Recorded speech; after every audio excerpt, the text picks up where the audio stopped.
Good evening, everybody. Thanks for joining us here on the ice. Also, Wayne's World. It's the back-to-back episode only because I've got the one, the only Wayne Kosior with me tonight. This Tuesday, our first edition in 2022.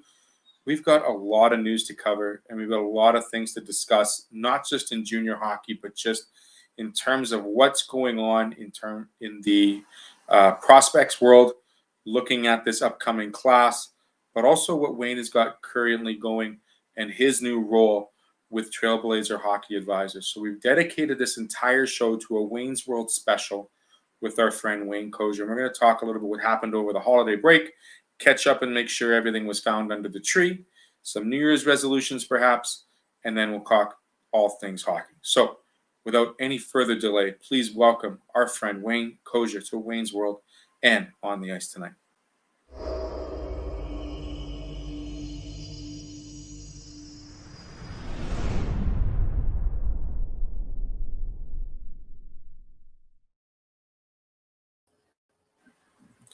Wayne Kosior, first and foremost, let me say Happy New Year, sir. I hope you had a wonderful, restful break. I know you didn't because you put quite the kilometers on and a couple of road trips to watch your boy play. How was the holidays? How was Christmas? How was everything for you? And Happy New Year. Yeah. First of all, Happy New Year's back to yourself, too. And it was great. It was a relatively quiet Christmas. Landon got to come home for a few days there during his break in between games. And like you say, we traveled up and caught the home and home against Saskatoon. And then I think there's one other game we caught. I guess we caught Saskatoon right before Christmas and stuff, too. So it's been great. I mean, that's what the holidays are all about, is watching some hockey. And seeing as we didn't have the World Juniors to watch this year, we took in some live Western Hockey League action. Let's talk about that for just a quick sec before we get into our plethora of ideas. But one major topic, Wayne, when you talk about the excitement of the World Juniors, especially for Canada, maybe a little bit more for the European countries nowadays, the Americans too.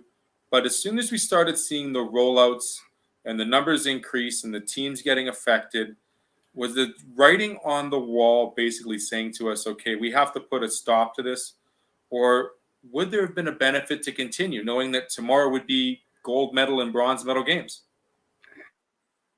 Yeah, well, it was a tricky thing. And I think what it came down to, from what I understand, is they had some pretty strict regulations in place so that if, there was any COVID, it kind of literally shut your team down. And I mean, that was just the rules going in. And I don't know that they were able to modify them on the fly. And, when you're from Europe, you can't just grab extra players overnight. And, in hindsight, thinking maybe these teams should have brought kind of taxi squads like the NHL have that are kind of guys that could slot in if you lose 3 or 4 guys, but they didn't have that in place. And so, ultimately they made the decision based on the rules that they had in place. And I know it upset a lot of people, but I mean, you got to have some compassion for the people that have to make those decisions. And, they're basing it on, the information that they have in the situation that they're dealing with. And it's the same, say, with the Max tournament. I know a lot of, midget AAA players are upset about that, rightfully so. But at the end of the day, I understand they lost a bunch of teams that couldn't come because they were, down with COVID. So,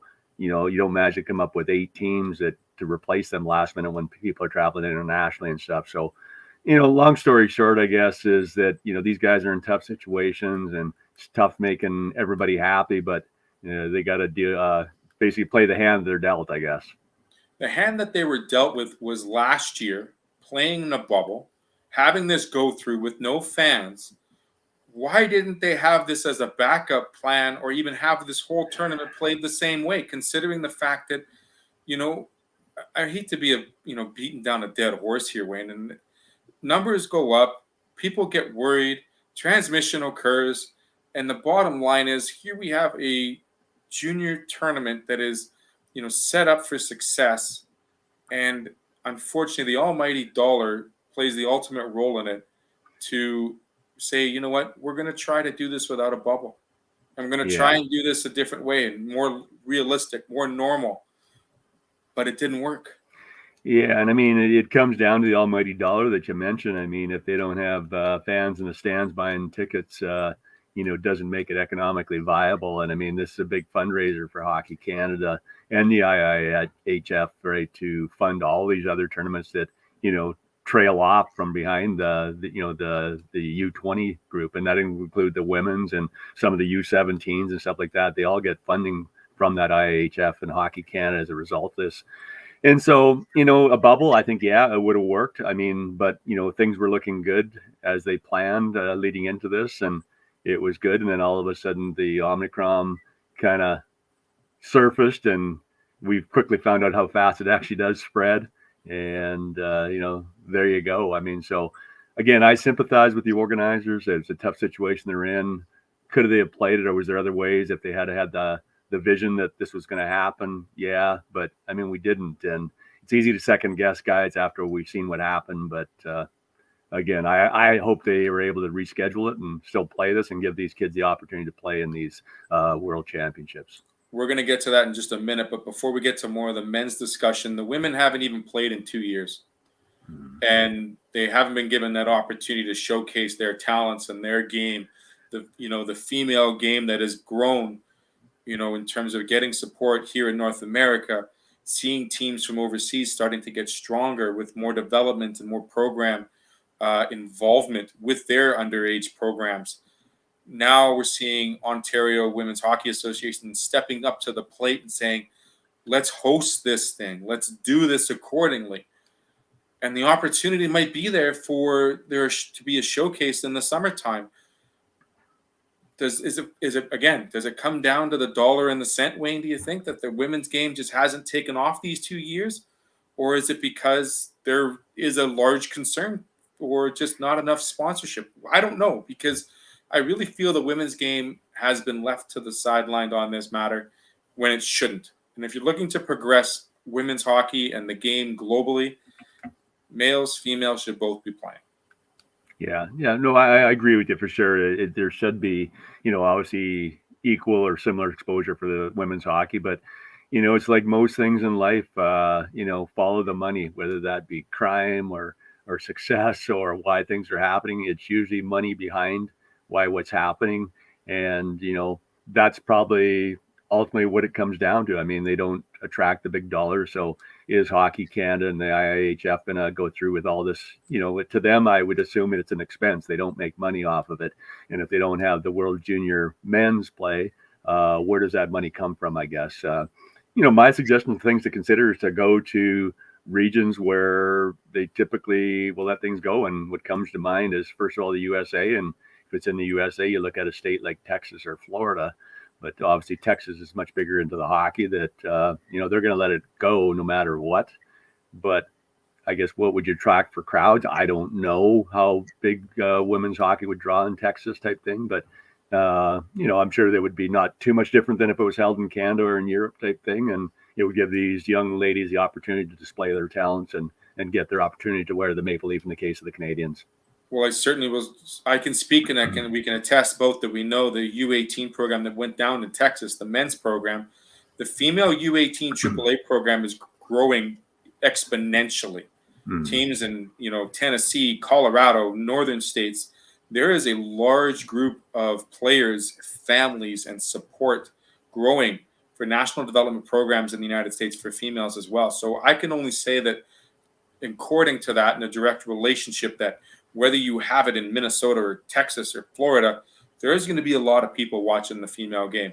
And the advertising can be there, no doubt, certainly. And when you look at the opportunity, I mean, I guess we're going to flip the roles here, because we discussed before we started, we talked a little more about New Year's and variants and stuff. Let's continue to talk this conversation, because something that was put on the table potentially was to have it as a showcase during this upcoming summer for both the men's and women's.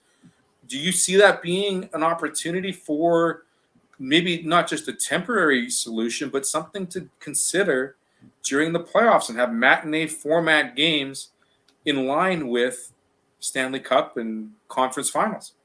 Yeah, I think there's good potential there to give all that stuff thought of how do you kind of, align it with NHL hockey, because obviously that's going to dominate. And, the initial rumors I heard, I think it just came out of the IIHF president was speaking in Russia or something, and he was talking about doing it after the NHL playoffs potentially, so it wouldn't impact or cross over into their ratings. And would allow, any players that might be getting called up to the NHL or something to still play, wear the maple leaf and stuff like that. So, but I like your idea. I hadn't thought of that one of doing afternoon matinees if you're doing it after the Memorial Cup is done and the NHL playoffs are still going. I mean, there's certainly some intrigue to that from my perspective. And, as long as the COVID situation is under control, I think it would be a go. And I think you maybe just have to take some precautions going in. And, I'd hate to see it a bubble just because that changes the economics. And plus, these kids want to play in front of full arenas, or at least mostly full arenas. And it just makes it more exciting to watch when you have the live crowd there and stuff. So, ideally in a live full arena situation, and, afternoon matinee sounds great to me. Just sit on the couch all day. You know what, it'd be great. I mean, obviously in the summertime here in North America, weather's a lot nicer. We like to be outside, but at the same time, studies and the trends have shown that summertime has less counts, less cases, and people are out and about doing more. And you know what? Maybe it would be a bit of a surge to have, a matinee scenario and a late game at 7:00. It would be something to be interested in, because it wouldn't be played in the same venues, of course, but you'd have that opportunity for these under 20s to showcase their program, showcase their talents, and give them that opportunity that they've been omitted, especially this year and last year as well for the females. Yeah, absolutely. I mean, there's big economic spinoff too. So if you think about the communities at Red Deer, probably mostly affected, but also Edmonton. I mean, the economic spinoff there we're going to get from that tournament. And now not only are they losing all that, a lot of the hotel revenue, because that was all cut short, but, there's ticket money that's going to have to be paid back that, a lot of associations and organizations were counting on. So, that's going to have a big impact. So they're going to want to get that back. So obviously they're going to be pushing to try and make something happen this summer. And, I think it's a no-brainer. It would go back to Edmonton and Red Deer, barring anything that conflicts with it.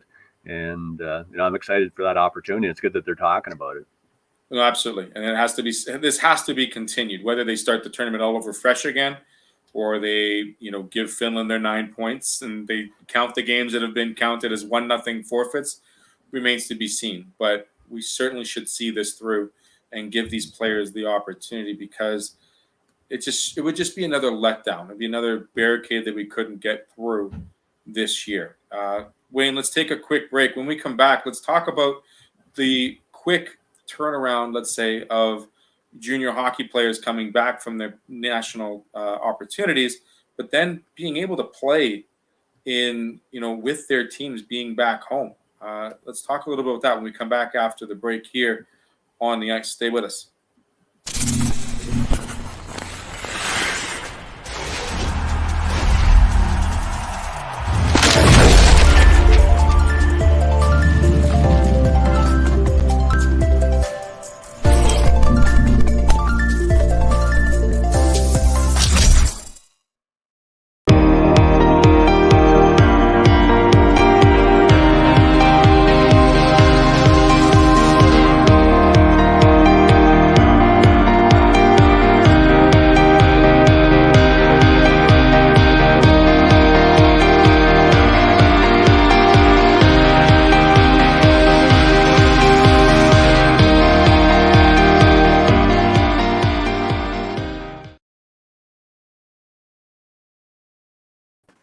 Back with Wayne Kosior, of course, Wayne's World. Got him for an extra little bit because we have a special announcement coming up, and Wayne was kind enough to say, you know what, don't bring that second guest in here. We got to take care of this match.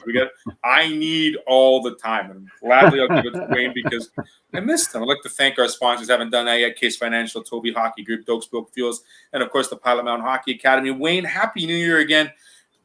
Bit of a surprise, obviously, for some of the teams to realize that 5 of those Edmonton Oil Kings can come back to play hockey a little sooner than later. And the other teams in the Western Hockey League can say, yeah, let's get our boys back and let's get them back in the fold. Because I'll tell you one thing. Last time I checked, Connor Bedard had 3 or 4 goals in his last game as Team Canada. And then he had another 4 in his first game coming back. So I'll be the first to admit that, yeah, okay, this guy got a bit of a spark, a bit of a firecracker up his wazoo. And started to play hockey against, unfortunately, Team Austria, and then he's decided to play some more hockey in his first win coming back in overtime.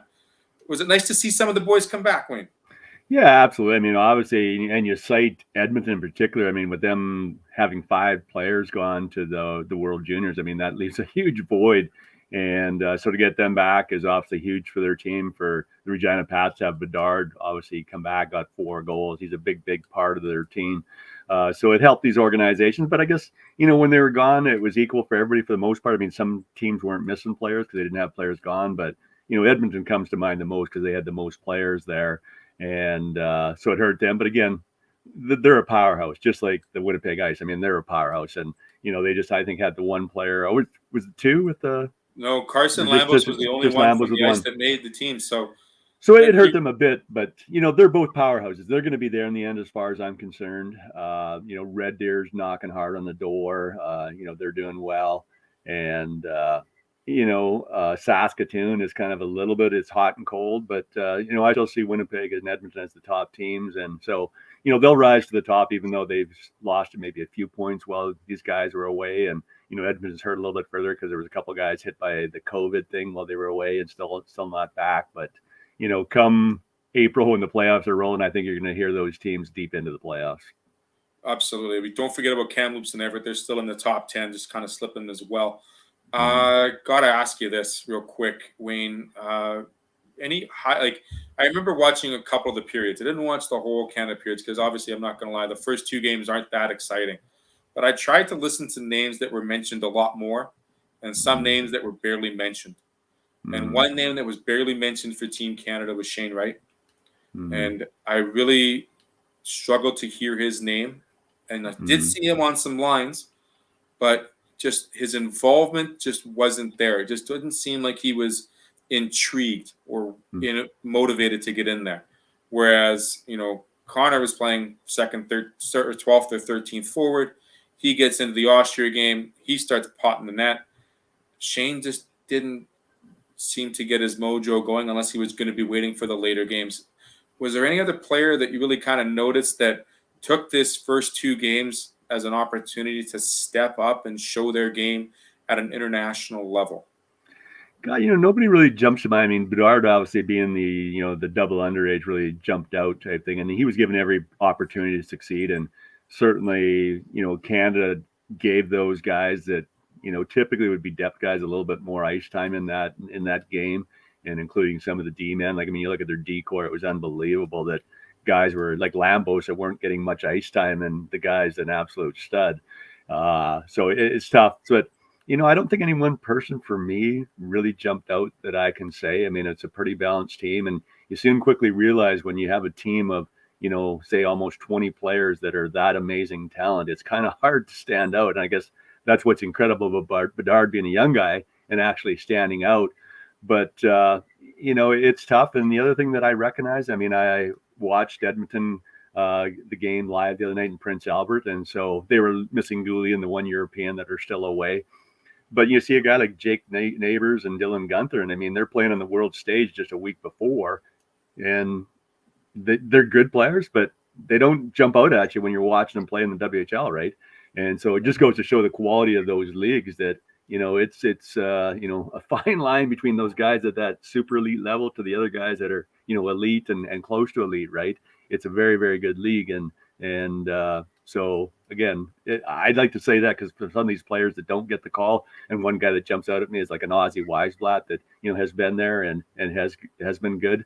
I mean, he looked incredible out there playing against those same guys who were playing on Team Canada. I will say the Russia-Canada exhibition game and the battle of Michkov versus Bedard was truly interesting to see because these are names that are going to be mentioned not this year but next year. Yeah. I also was intrigued I wanted to see how the all left-handed D work would be for Canada. And then furthermore, the all left-handed Russian squad was pretty interesting as well. But, I mean, it's such a short amount, such a small snippet of games. You really can't, there's no real take-home for me either in this Canadian international, all teams to per se. No one really came out and showed their true excellence. I mean, Cole Perfetti was quiet, leading Team Canada in points. Owen Powers showed that he can score goals. And he truly is a dominant defenseman. Goaltending wasn't really on display, to be honest, in Canada's terms. We only saw the Americans once. So, I mean, it really didn't matter much to what was being tracked.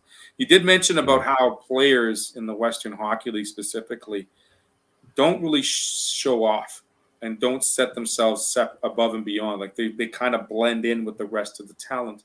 Last year, the USHL was able to play, whereas the Western Hockey League played a 24-game bubble. Are we still seeing the competitive play south of the border? And are we still thinking that this could be Route 1B for a lot of Canadians to consider playing without an interrupted season?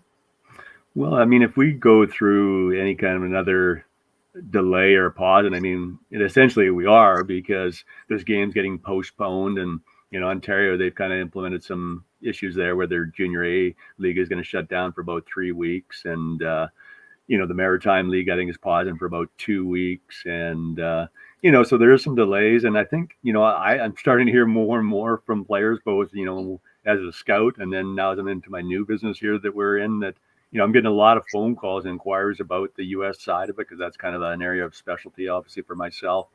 And, I think if we go through 2 years of that, I think next year is going to be a lot easier for these American teams to recruit some of these players, especially, say, in Ontario, where they've essentially lost 2 years. If they lose this year again, they just can't take a chance on a third year happening if COVID's still around. Yeah, I mean, when you talk about losing those years, that's showcase years. Those are years where you're supposed to be developing your skill, honing your craft, putting your game on display, and you're stuck in a personal gym, learning a game in Ontario without hitting, or playing a game without hitting. Like, just it blows my mind. And I see players that have made that move last year that would probably go back in a heartbeat and continue to play uninterrupted. And yeah, I think your phone, Wayne, is going to be ringing off the hook here, because quite frankly, I don't see a slowdown. I see a lot of, the dynamic and the business of what's going on north of the border. And it's massive question mark, not just for players, but for organizations, because you can't really promise a player that they're going to finish a full regular season. Whereas when you go south of the border, that's already there. And with fans, and with the support, and with the travel. I mean, we're just not able to punch through this je ne sais quoi of it all. Yeah, and I think a good point is, like, having fans in the U.S., because I read an interesting stat that in the Ontario League, Kingston is one of the better franchises there, revenue wise and stuff, and profitability, and they took over a $2 million loss last year with not being able to operate and stuff. So, how many years can even a good organization like that take those kind of losses when they kind of say, hey, we're tapped out, we can't even go anymore? And so you have to think about those, and it's going to have a dramatic impact on organizations in hockey and young players' careers. And, it always leads into that mental health thing for the players. I mean, sport is extremely important, and exercise, which is tied to sport, for mental health for anybody, but certainly these young players that aspire to get to higher levels. That mental health question, paragraph, essay, synopsis, Wayne, hasn't even been touched, because we can't even touch it yet, knowing that we don't know what's going to happen next. And that's the unfortunate side of things, whether the players are playing hockey, any other sport, just the fact that their school time is being interrupted now. It's just unfathomable to young men and women here that are trying to play a game and continue on. Let's get on to something a little bit happier, Wayne, because bit of a present, not under the tree, but more of an announcement coming in the new year. You and I have talked about it. I've kept it on the DL because I was told to. Trailblazer Hockey Advisors. This was something that just didn't happen on a whim. This took a little bit of time to get into. Give us the storyline, Wayne, on how this all came about, and with Rays and Nathan and the whole great feel-good story. Yeah, so it kind of was the perfect storm, I guess. And it goes back to, I'm going into my 7th year scouting in the USHL, which kind of, introduced me to a lot of contacts and opportunities in the U.S., where I learned the USA hockey inside out, built all kinds of contacts, at those tier 1, tier 2, tier 3 levels, at the NCAA Div 1, Div 3 levels and stuff. And, so I became somewhat of, I guess, a Canadian with expertise in the USA hockey. And I just, by being raised in Canada and raising a son through, elite hockey, I knew the Canada side. And so it appears I was one of the few people living in Canada that understand both sides of the border, hockey perspective wise, really well. And so through that, I started getting calls from people just wanting to help them out on both sides of the border and stuff. And a lot of times it was players that I had scouted or identified as prospects and tried to talk them into, going down to Chicago when I was there, or to Des Moines now. And, basically I was becoming an advisor for a lot of these players. And, people would tell me, why aren't you an advisor? And people would say, well, we'd like to pay you. And, this went to Europe. I started getting Europeans call me, and we had some success there. And, well, this is all happening out of the blue. Nevin Marquardt, ex-Boston Bruin, is sitting in Boston, and he's surfing the net and stuff, and he sees some editions of you and I doing Wayne's World, and kind of got intrigued by some of the things that we were talking about. And he reached out to me via LinkedIn and said, hey, I'm impressed. I want to chat. And so we chatted. I mean, literally right then, because he said, when can I call you? And I said, right now. And my phone rang within 30 seconds. And it kind of went from there. And, initially it was Nevin's with a group of investors that own Raise Sports, which is a major NHL agency where Rich Winter's the CEO, and he's been an agent, I think, for over 40 years in NHL, and so represents many big NHL stars. Wanted me to help him out from that perspective potentially. But as we talked about what I was doing on the amateur side, we, kind of agreed that there's probably more opportunity there, and this will feed into the Raise as these players kind of come through the pipeline and get to the next level where they become professionals and stuff. And so, long story short, over the last 3 months or so, me and Nevin worked hard along with Raise Sports, who is the third entity in the Trailblazer hockey, and put this together. And we're pretty excited about what we got. And, we just made the announcement January 1st, and the response from the player and parent community has been unbelievable. We're getting all kinds of inquiries. We've signed contracts already. And we couldn't be happier with the first few days out of the gate. Now, is there any coincidence that the choice of color for branding and messaging is Boston Bruins colors, Nevin? I mean, I'm yes. pointing at you. Maybe I should ask him. You know what? Yeah, actually not. But, it could have went back, because I wasn't involved when they first acquired the shares in Raise Sports. But their color scheme is black, gold, and white. So, my directive was that we were going to align with that, because we're, essentially one and the same. And so, but maybe Nevin had that influence when that website was designed. He wanted the Boston gold and black, but it's certainly colors that I like, because I'm a big time Bruin fan too. Absolutely. I don't mind them. I mean, just got to have a Bobby Orr in there somewhere, or a Philly Esposito, and go with that. Yeah. So Raise Sports, Trailblazer Hockey Advisors, what is going to separate you or give these players and these parents, these organizations, an opportunity to really get a great light shined upon them and their opportunities in junior hockey to reach the professional ranks? Right. Well, the first thing, and the main thing that motivated us, is that we kind of felt both at the NHL professional agency level as well as at the amateur advisory level that, the system is a little bit broken. And we thought we had a better mousetrap type thing and a way to fix some of the issues that we've seen out there. And I mean, just to give you some examples, there's NHL players that are playing in the NHL that have agents and can't get a call back. And that's fact. And that's incredible. So you can imagine, as you move down the ranks to amateur players, we've heard stories where people, most of the deals were done on handshakes, regretfully.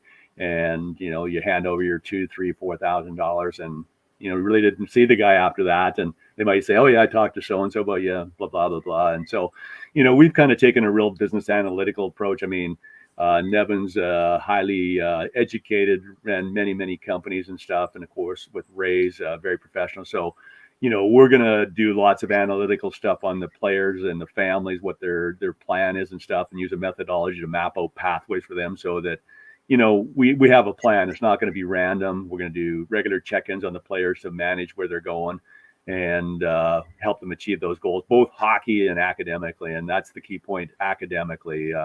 We see that every bit as important as hockey, and we will be putting that, focus on education. And we've got really good response from parents that, that have either worked with other advisors in the past or have interviewed advisors that he said that we were one of the few agencies that really, really focus on education. And that's not going to change. That's a non-negotiable for us. Education is key. It's going to be core. And it's a way to, hockey's going to give you the opportunity to get a great education, hopefully for free or close to free, and hopefully lead to a professional career, whether that be in hockey or whatever profession you learned in school. That's a great response. Only because that is the largest proponent of my life, for me and my brother, is being student athletes coming out of high school and going to play or having the opportunity to play college hockey at a newer, updated level. Certainly, it is the culmination of student athlete on and off the ice. It's really amazing to hear that. I look forward to hearing more as we talk more and more about these programs that you're setting up with Rays and Trailblazer, Wayne, because it's such a great program to be involved in. And there needs to be a life set up for hockey after hockey, correct? Absolutely. And that's critical. And even at our NHL level with Ray Sports, that's a key focus of preparing those guys for life after hockey. Very good, Wayne. I appreciate your time. I know we're kind of reaching our point line here. Any shout outs that I've missed about Trailblazer or Rays you want to say hi to and say, what should we be looking forward to this rest of or the beginning of 22 for us? Well, I mean, I think you're going to learn more about us. I mean, we're getting a good splash off of LinkedIn, Instagram, via the web shows like this and stuff like that. And, I think you're just going to see a fresh new option for your amateur advisory services and stuff like that. And, we're excited to talk to people. I mean, we're getting inquiries and signing contracts daily. I mean, it's incredible. And I would just say, visit our website, trailblazerhockey.com. And that's all, again, one word, www.trailblazerhockey.com. And there's a contact us section on there. And there's information on our ownership group and kind of our theories and methodologies. And we'd welcome talking to anyone. And, one last point I'll make is that we don't care if you're a superstar or if you're an average player. It matters not to us. We're not selective. Players that are paying $30,000 to go to an academy and maybe not the top player, but they want to, get a good education out of it. We're happy to help those players navigate through that system, and maybe they end up in Div 3 or ACHA hockey or whatever. It doesn't matter, but we think that market's getting overlooked. Also, nobody is looking at that. So we're handling players from A to Z. It doesn't matter to us. I will say that because, quite frankly, last time I checked, there was only 199. There's only 166, and there is only one grade 8. And everybody's next level doesn't have to be the level of somebody else's. Your level should be just exactly that. And I'm going to send this off because Mark wanted to quickly shout out, say thanks for the conversation. I really appreciate you shouting out to us, Mark. Bottom line is we're going to continue these conversations because now more than ever, there needs to be better lines of communication between those that are advising and helping parents and players navigate this plethora of spider webs out there, and not just hockey. I mean, we're talking every sport out there. If you are looking at, like you and I have talked about, the NCAA portal over the last year and how that is just an absolute one cluster of a mess still for every sport, for Div 1, Div 3, and just the navigation of that to junior players looking for releases and going to teams in the South. They're working on agreements between the two. Such amazing amounts of work that needs to get done. And you know what? I think we're in good hands with Trailblazer and CEO of Trailblazer, Mr. Wayne Kosior. Again, thanks so much for spending some time with me tonight. Look forward to talking with you some more. Next Tuesday, we'll figure out something else to talk about. I don't know. We'll figure it out by then, won't we, Wayne? There's going to be a lot of stuff happening with this COVID going on and pauses. And, hopefully we're having some more success at Trailblazer that we can talk about and share our experiences for learnings for our viewers and stuff like that. There's always something to talk about. So look forward to talking next week, Theo. Thanks for joining us, Wayne. Again, Wayne Kosior here on the Wayne's World / On the Ice episode, all the time with Wayne today on Tuesday. Thanks for watching, bringing more goodness to the greatness. Do check out trailblazerhockey.com. We'll put that up Attaboy. for you next week. It'll be in the info discussion here on tonight's post. Again, thanks for watching. Take care of your neighbors, take care of your friends, and be safe out there. Have a great rest of the week, and keep warm, Wayne. Will do. You too, Theo. Bye-bye for now. Thanks for watching, everyone. Have a good night. Welcome to Pilot Mountain Hockey Academy, your world-class academic and hockey training facility created to maximize each student's athletic and academic potential. Blackjack Stewart Arena, home of the Buffalo, is inside the 46,000 square foot complex, as well as a curling rink and other facilities. The students have a unique combination of successful, well-rounded education at Pilot Mountain Collegiate Institute and the professional hockey training in an encouraging community. The years of experience of on-ice coaching propel our students to the next level, both mentally and physically, in a professional environment.